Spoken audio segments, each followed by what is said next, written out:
Hi, I'm Upwards, and welcome to another day in the life with me, and today with the OnePlus 8 Pro.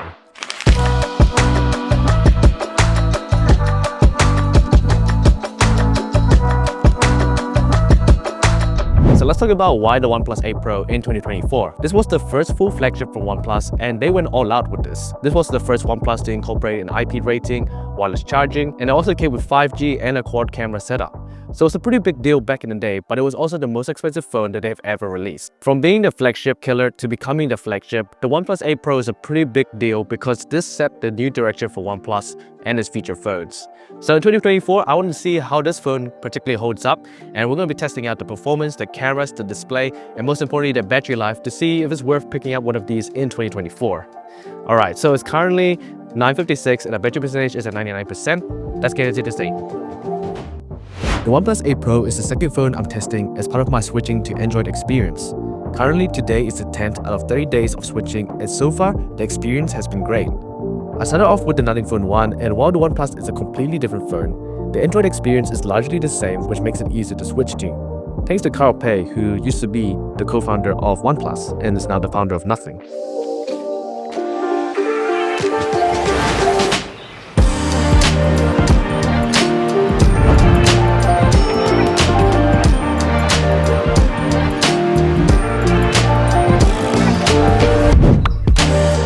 So it is currently 11:25 and our battery percentage is at 86%.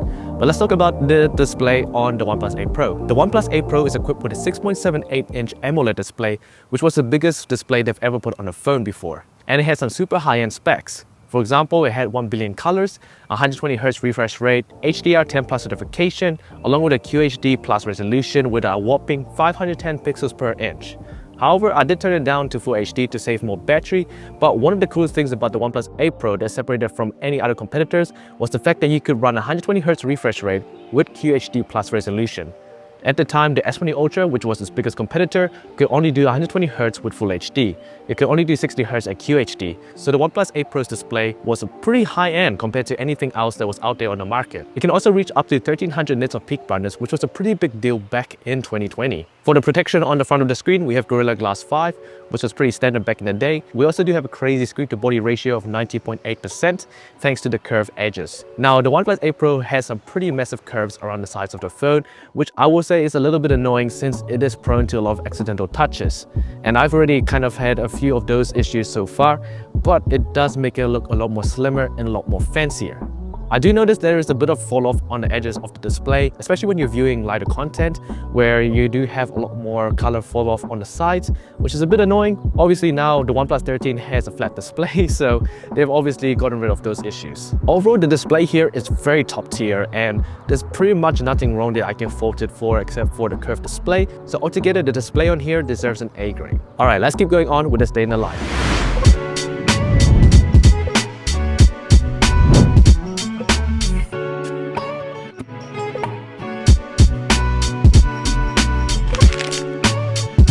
Okay, so it's currently 1:02 and the battery percentage is at 62%. So far, the battery performance has been doing pretty well.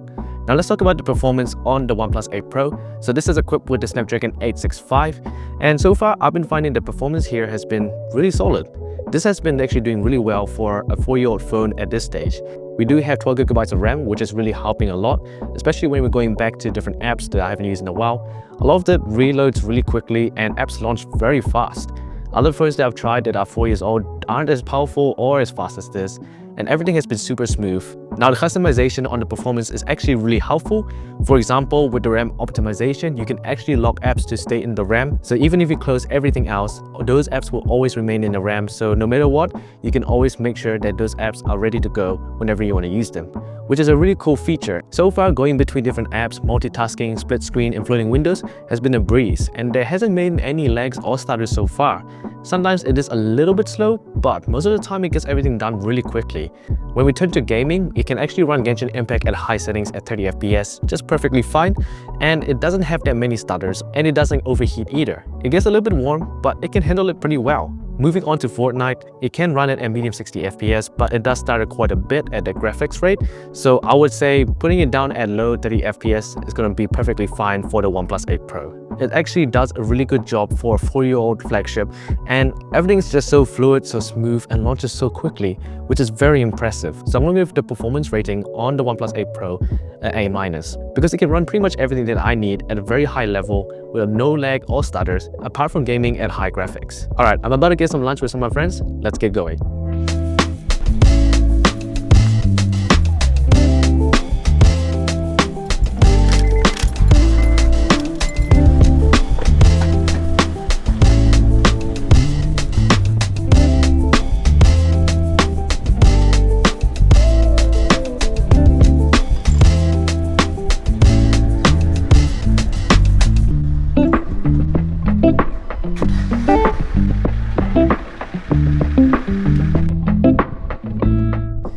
Okay, we are ready to go again. Got music on. Start the car. Let's go.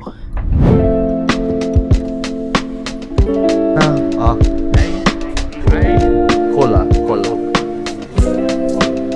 Okay, so it is 2:09 and battery percentage is at 54%. You have my mustache from Movember? It's very straggly. Well, yeah, it's Fuyo. Oh, fuyo. 4-1. Oh, wait, no.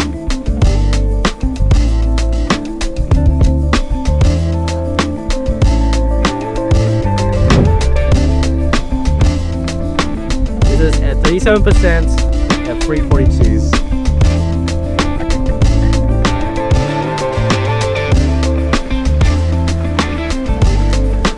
Bakit sira yung dam? Oy! Bakit ang sira yung dam? Toby, ano ba? That's just a bridge area though. March 25 to May! November na ha! Ay, naku.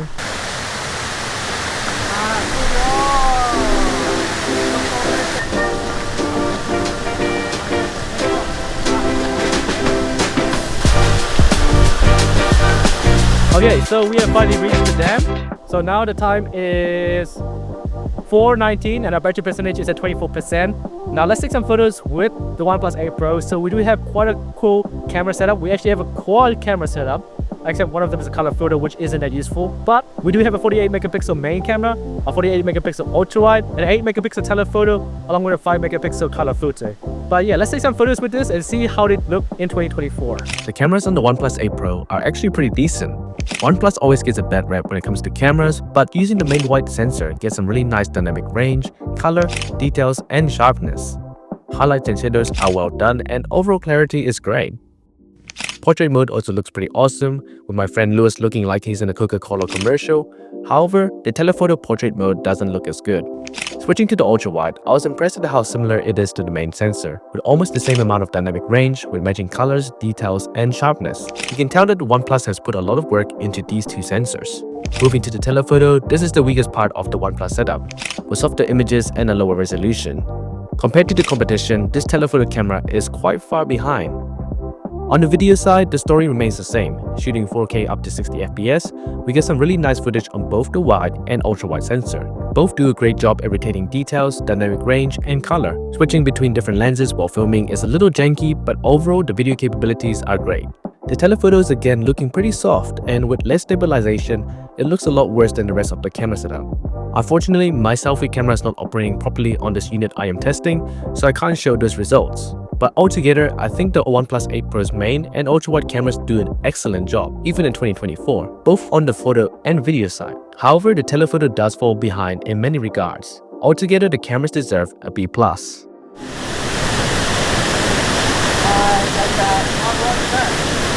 Go. Okay, better.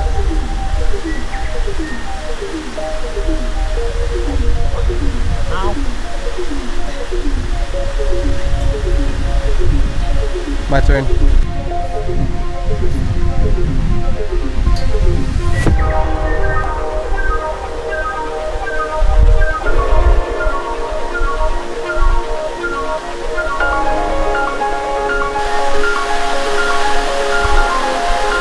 So I'm gonna shoot this last shot at the dam.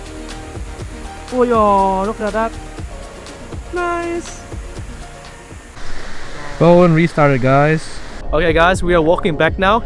What time is it? It's 4:45. 4:45. So the OnePlus has decided to yeah, it's on 1%. Last time I checked, it was at 12%, but then for some reason it just shut down. And every time I try to turn it on, it just shuts down again. So I'm not sure what's going on, but it is an old device, so I guess it kind of makes sense. But so I'm gonna have to charge it up once I get home, and then we'll talk about the features and the battery, I guess. So I'll see you guys at home. While my phone is charging, let's talk about the design and the features of the OnePlus 8 Pro. On the outside, we have this very unique colorway on a matte glass back. It looks marvelous and feels great while hiding fingerprints. However, I was surprised how thick the phone is. Because of the curves, the 8 Pro looks a lot thinner than it really is. On the feature side, we also have IP68 water and dust resistance, which is a first for OnePlus, along with 5G, USB 3.1, stereo speakers, and a pretty good haptic engine. Wireless charging is also here, which is also another first for OnePlus. The 8 Pro is running Oxygen OS 13, which I've been finding to be a very smooth and fluid Android skin, with lots of customization available. In fact, Oxygen OS is better than One UI in my opinion. I do prefer it over Samsung's versions of Android, and it's simply because of how customizable and fluid Oxygen OS really is. Altogether, the OnePlus 8 Pro packs in some great features and deserves a B+ in this regard. Okay, so we have reached the end of my day in the life. It is currently 6:20 and I've already charged my phone back up to about 7%. So since the phone has already died, I started to look at the battery performance to see how the OnePlus 8 Pro did throughout the day. Now, I will say that I have pushed the phone pretty hard today with a bit of Spotify streaming and also with Google Maps. So it is a little bit understandable why it died so quickly. However, I did use this yesterday and I got a really good screen on time of about 3 hours and 30 minutes with about 10% left. So this is a little bit unusual, but I'm just going to show you how the phone did today, and you guys can watch my 7-day review to see what the battery performance is like over 7 days to get a real picture of what the OnePlus 8 Pro is actually capable of. But for today, we only managed to get a screen time of about 2 hours and 57 minutes. So that's about 3 hours, and that reached 0%. So it's not that great. And we can see that Instagram, Maps, and Spotify were the main culprits for the battery drain. But yeah, altogether, the battery performance wasn't that great today, and I will give this performance a B-. So let's move on to talk about the phone in general. So starting off with the display, the OnePlus 8 Pro has a really nice display apart from the curved edges. It has up to a QHD+ resolution with 120Hz refresh rate. It gets up to 1300 nits of peak brightness, which is pretty decent, but not the best for direct sunlight. So altogether, even though this is a 6.78-inch display, it still has a massive 503 pixel per inch density, which is still pretty crazy even in 2024. On the performance side, we do have the Snapdragon 865 with the Adreno 650 GPU, and honestly, the performance here is actually surprised me so much because it still feels like a modern flagship even in today's time, and especially with its RAM utilization and 12GB of RAM, it doesn't even break a sweat. However, the gaming is not the greatest, so if you're into gaming or if you're a really heavy user, this might not be able to handle it. But so far from my usage, I'm really happy with the performance here. Now on the camera side, OnePlus has always been a little bit behind in this regard, and this time I would say the cameras are actually pretty decent. We even have a quad camera setup with a proper wide, ultra wide, telephoto, and a color filter camera. And most of the shots that it takes are actually pretty good. It can take some really nice photos and videos in most likely conditions, and it can handle most of them with great dynamic range, colors, and sharpness. Looking at the features and the design of the OnePlus 8 Pro, I would say this is a very good looking phone, and even the back of the phone is very fingerprint resistant, which is quite a good feature. Along with that, we also have the first OnePlus phone with an IP rating, an IP68 rating. We also do have wireless charging, another first for OnePlus. Even though this doesn't get any more support, this is still a very nice software skin and feels very fluid and smooth. So altogether, the OnePlus 8 Pro gets a B+ or a 76 rating, which is actually kind of funny because this is the exact same rating that I gave to the Nothing Phone 1. It just shows how impressive this phone was when it first came out, and even today, this phone still holds its own in 2024. And if you're looking at picking up one of these, I would say $400 or less, but to be honest, you can find the OnePlus 8 Pro at a much lower price since OnePlus depreciates very quickly. So this could be one of the best value phones you could ever get, since it is really flagship quality and it still has a lot of features and a lot of performance that makes it still a top tier phone in 2024. So especially if you can get the 12GB of RAM variant, I would say this is still a very good choice.